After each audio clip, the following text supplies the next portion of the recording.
You are listening to and streaming A More Perfect Union on KBLA Talk 1580. I'm Dr. Nii-Quartelai Quartey, and I am genuinely excited for our next guest. He is a national best-selling author, a television writer, and a showrunner who co-developed Bel-Air, worked on The Chi, Narcos, Animal Kingdom. The man has range for days, and now he's got a new novel out. It's called There's Only One Sin in Hollywood. It just dropped on June 2nd, and he currently lives right here in Los Angeles, in Pasadena, in fact. And he's also a 2025-2026 American Library in Paris visiting fellow, because of course he is. Welcome to A More Perfect Union, Rasheed Newson. Thank you for having me. I'm really excited to be here. Well, thank you for being here, and thank you for this marvelous work. Congratulations on the book. I have to ask first, There's Only One Sin in Hollywood. The title itself is a statement. What's the one sin? The sin is typically disobedience, messing with the money. That'll always get you in trouble. We can make accommodations. Not messing with the money. I mean, we can make accommodations for a lot of vices. We can make accommodations for a lot of alternative lifestyle. When you start endangering the money, that's the problem. Marilyn Monroe wasn't in real trouble until she stopped showing up to set. And then when she stopped showing up to set, we don't need money you anymore. Folks said, wait a minute. We don't need you anymore. And that's another thing about Hollywood is they don't normally have to like push you into danger. They just have to let go. All the guardrails they build around you, they can take those away and they leave you to your own devices.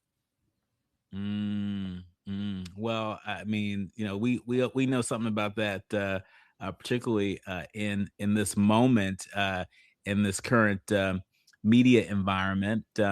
Listen, you are a pretty accomplished artist, and just as I outlined at the top of our conversation, you've got a whole lot of range. I mean, a lot of folks aren't used to seeing a unicorn like yourself, who is swerving through so many different lanes. Talk to us about how you gain the confidence to be able to translate your art, you know, in film, in television, and on the page. Where'd that confidence come from?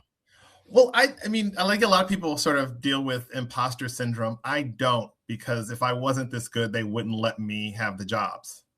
You don't get to be an imposter and do the work at the sort of the highest level. So those of us who are doing it, you've probably proven long before they hired you that you had those chops, that you had that talent. When I think of my career, as much as I love the artistry and the way I tell stories, I know that I'm primarily seen, along with my writing partner in television, as someone who can step in and fix problems. I've mostly been hired not because they found my writing so beautiful, but because they said this show's in trouble, and they thought that I and TJ could help save the ship. Well, let's get into this book. Let's dig into this book a little bit. Again, I want to encourage our leaders, learners, and listeners to go and pick it up and experience it for yourself. It's called There's Only One Sin in Hollywood. There's a character in this book named Javier C. Barlow. Give us the setup. Who is Javier? And, you know, bring us into his world. No, just it's Xavier C. Barlow, and he is a closeted Black movie star from Indiana who comes out to Hollywood and works his way up the ladder, picture by picture, and he becomes a rival to Sidney Poitier. So this is like the 1950s going into the 1960s. Wow, and talk to us about, you know, Xavier Barlow, not to be mistaken for Javier. We just did a whole hour on immigration. so I'm trying not to laugh at myself, but it is kind of funny. But Xavier C. Barlow, for folks who are a little less familiar, he was this rising Black Hollywood star in the late 50s. And it's so interesting because, you know, when we think about the Sidney Poitiers, when we think about the Harry Belafontes, I think some might assume that they may not have had a queer contemporary at the time, but this book sort of challenges that idea. No. Well, I mean, what I like doing with historical fiction is taking queer Black stories and putting them into history. Queer Black people are generally left out because we don't have letters and diaries. We don't have the documentation that historians require, which is sort of laughable because we don't have those things because we were being oppressed. You wouldn't necessarily write love letters when being homosexual was criminalized. So with historical fiction, I'm allowed to make up a character like Xavier and insert him into real history with real characters and just sort of illuminate what that life would have been like at that level. Now, what does it mean to weave these real legends into the story? In a way that that helps to move the story along, but also in ways that might even challenge sort of their standing in history. Well, I do an extensive amount of research. So I try to make sure that the people I'm putting into these situations would be available to be in them. And I also try to play true to their known nature. So I don't try to have anybody do anything completely out of character from what we know them to be. In this book, my main character, Xavier, he's best friends with Diane Carroll. He's friends with her while she's having her affair with Nii-Quartelai. I didn't make that up. That is on the record. They had an affair for 9 years. And so, in this book, there's probably, Saints, Nii-Quartelai, his halo's a bit crooked in this book. And that is maybe different from how he's generally portrayed, but it is true to the facts as we know them. Wow, 9 years. No, 9 years. This character Xavier, talk to us about how he sort of navigates not being out, but seemingly being out with select friends. Well, he's doing something that was rather common in the 1950s and 60s. He was in what we'll call a glass closet. Everybody can kind of see him in there, but he's not stepping out. There are a lot we know, like James Dean, Montgomery Clift, Tony Perkins were all stars who people knew were not heterosexual. And so I wanted to examine that life. I also tend to write, like in my first novel, My Government Means to Kill Me, I write books about political awakenings.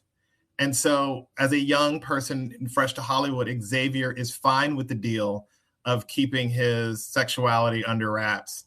But as he grows in stature, he begins to wonder if he's supposed to use his celebrity and his voice to make a difference and whether or not he should come out. And that is one of the big storylines in the book. What message do you hope to send to present day folks in Hollywood who actually might be struggling with some of the same things that this character Xavier was struggling with? I mean, we shouldn't assume just because it's 2026. Yeah. Oh, absolutely not. That it's any easier than it was during the time in this book. I think Xavier, I think a lot of stars of color sometimes feel it is unfair. And I get that because their white counterparts may not have to speak out on as many issues as they do. So if you want to sit there, you can sit with it's unfair. But I think the reality is you have to. It is a burden you cannot just sort of shrug off. Or if you do, there will be consequences for that as well. I think ultimately, if you have a voice, you're supposed to use your voice.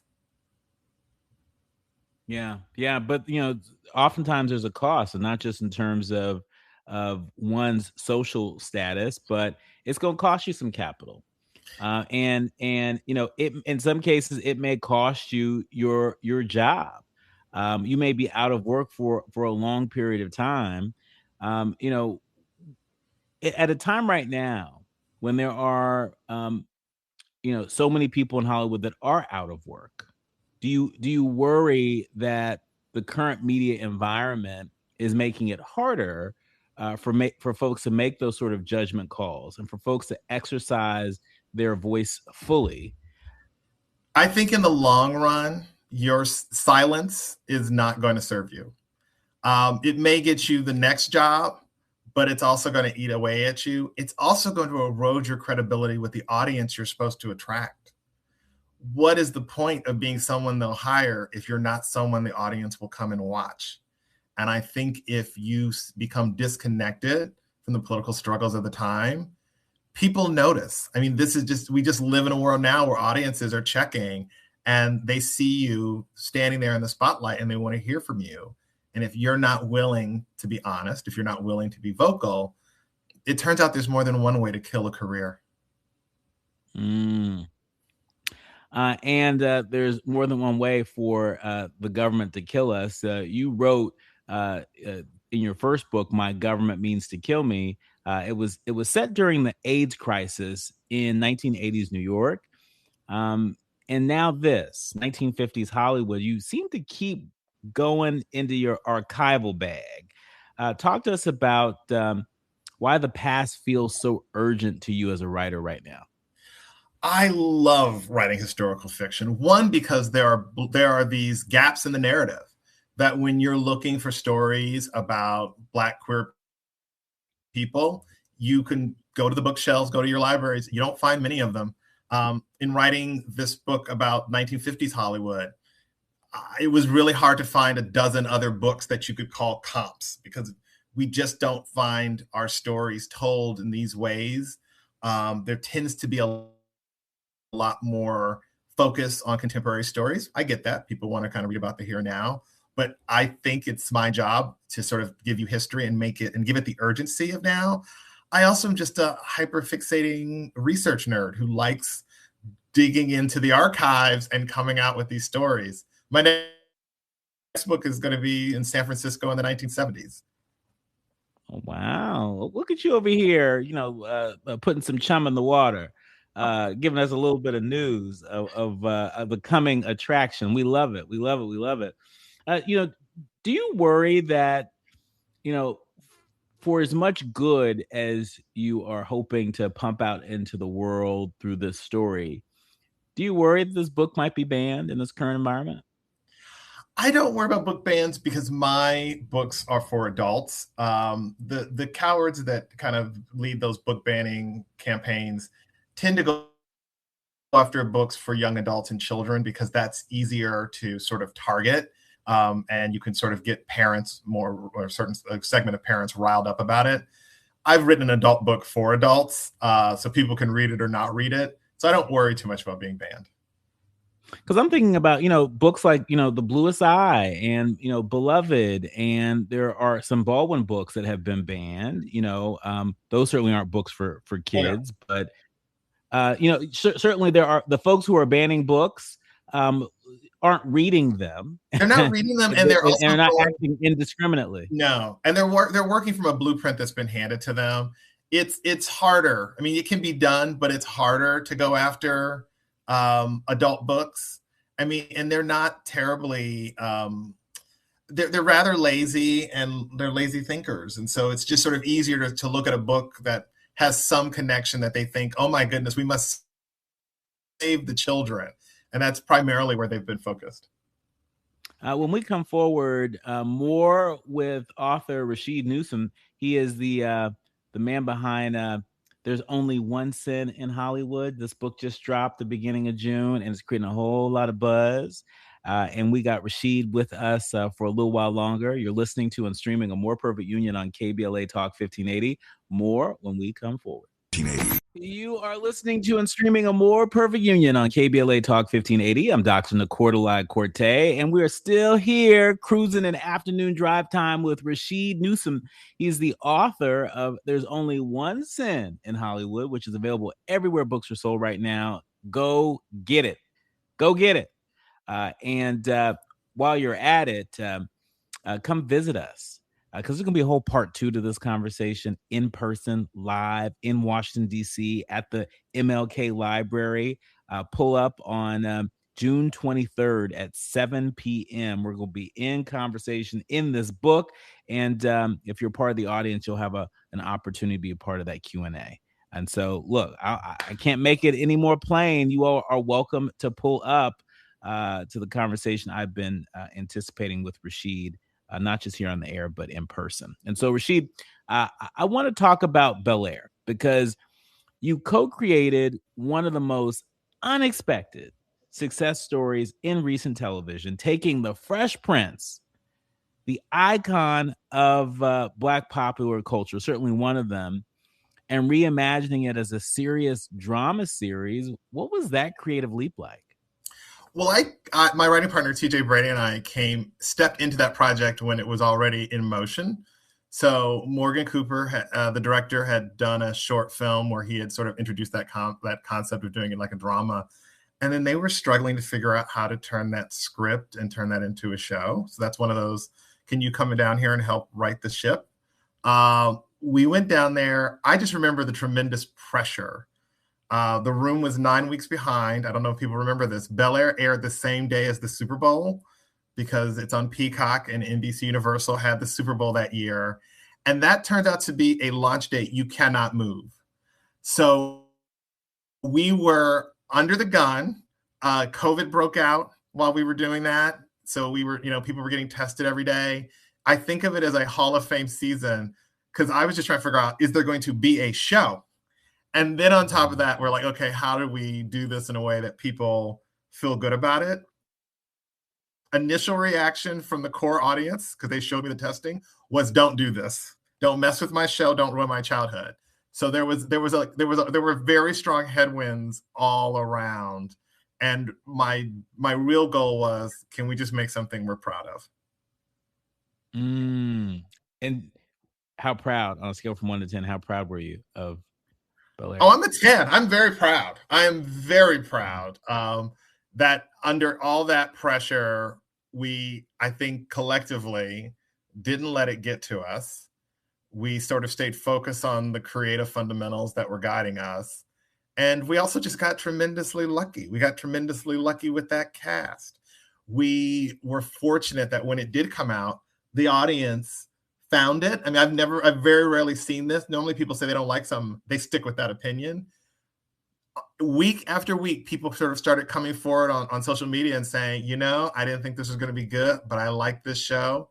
And that word of mouth saved us. That's how we work around here. This word of mouth it's powerful. It's powerful around here. Did Will Smith or Quincy Jones, who, were a part of the magic of the Fresh Prince of Bel-Air that's a part of so many of our childhood, did they reach out to you at all in the front end after they'd seen anything? That is so sweet. I mean, what happens sort of in Hollywood, and I can tell you with the Fresh Prince, is everybody who was an executive producer on the Fresh Prince of Bel-Air, they were grandfathered in as producers and executive producers on Bel-Air because we were using characters based on their previous work. I never met Quincy Jones. He never called. It is sort of funny, but I have a long list of Hollywood stars I have executive produced and produced with who I've never met. That just doesn't typically happen. They get their checks, they cash their checks, they don't send emails. Oh my goodness. So you never had a conversation with Will Smith about Bel-Air? No. I saw him at the premiere party. I mean, we said hello. I mean, he sent notes through his people once. I think he sent 1 or 2 notes. I mean, and by notes, I meant like things he wanted changed in the episode, not notes like you're doing a great job. Keep it up, buddy. I didn't get that. Oh, wow. Oh, it's okay. I mean, look, I don't want to burst your bubble, but that's just typically how it goes. I mean, when you work at a large company, you don't really spend a lot of time with like the CEO or the board of directors. Those are just people on the wall. Day to day, you're just trying to keep your crew together and take care of your area. And so, yeah, my job was that casting crew, all the other executive producers. I think there were like 20 something. We looked at the beginning and doing that thing on television shows where you show all the executive producers' names at the bottom of the screen, but it was going to take like 2.5 minutes. So we were like, we're not going to do that. I mean, it's a reminder. Look, this is show business, and as much as we tend to focus on the show part, there's a business part of it, and that's how it goes. You're also living in Paris. You're living in Paris as a library fellow, or you. I don't think you're living there I now, but did. recently. I'm not Oh, living. recently? I was in Paris for the month of March. I had a month in Paris Okay. where they set you up with an apartment and a stipend, and they give you an office in the library at the American Library in Paris, and it's all the research. I mean, I just love. For me, it was incredible.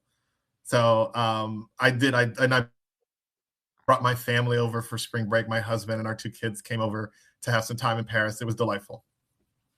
So Rasheed, I got to ask you this: what does America look like from the vantage point of Paris? What does it look like from outside right now? What did people ask you about the most while you were in Paris? Well, what was lovely is people just knowing, I'm Black and I'm gay, so nobody assumed, that everybody knew I wasn't down with this. So nobody came at me with anger. It was, how could this have happened? They had a pretty high opinion of us, and they have been disabused of that notion. There is a feeling that even after Trump, we're not exactly a partner you can depend on, because when you look at our electoral history over the last 20 years, you're seeing these swings. Oh, they've got a Democrat. Oh, they've got a Republican. This policy's in, this policy's out. It doesn't make for a good trade partner. It doesn't make for a good ally. And so it was watching the world talk about how they're going to get what they need done without us. Sobering, I hope. In our remaining minute with you, Rashida, I want to ask you one more question. What do you want Black readers, and specifically Black LGBTQ readers, what do you want us to feel when we finish There's Only One Sin in Hollywood? Ooh, I want you to feel that even in your own life, you're asking yourself, how am I showing up? Full and in Technicolor. How am I making my voice heard? That's it. I thought that was pretty good. That's all. No, I mean, it's good. No, it's good. It's good. I mean, I wasn't sure if there was more to that. Oh no. Here's the thing. I think the temptation of the moment is to just keep your head down and your mouth shut, and maybe you can endure this, but you will be someone else at the end of this if you make that your practice. I know it is hard to stand up and use your voice. I know there are consequences. I will remind you that some people have no choice. Some people can't hide. Some people can't pass. Some people have to go out there every day and take the hit. You are strong enough to take the hit. Please don't be silent. Rasheed, was there a time when you couldn't pass? I couldn't pass through the airport today. Are you kidding? Yeah, I mean, there are times when I think I present, I present as femme, and people sort of, that seems to attract a lot of attention, with my skirt or my fingernails. I mean, I don't think I was fooling anybody in grade school. I mean, I'm always sort of in love with coming out stories, because it assumes that, no one had a clue. I don't feel that was my experience. I think a lot of people had clues before I had clues. Oh, they had a few ideas. It was on their bingo card. Yeah. That no one grabbed their chest in shock when I told them. And I think that's okay. I think that's the way it was for me. But I think there's a strength in that, because when you learn you can't hide, you better come up with some defenses. That's right. And it builds character. It builds character. I mean, it's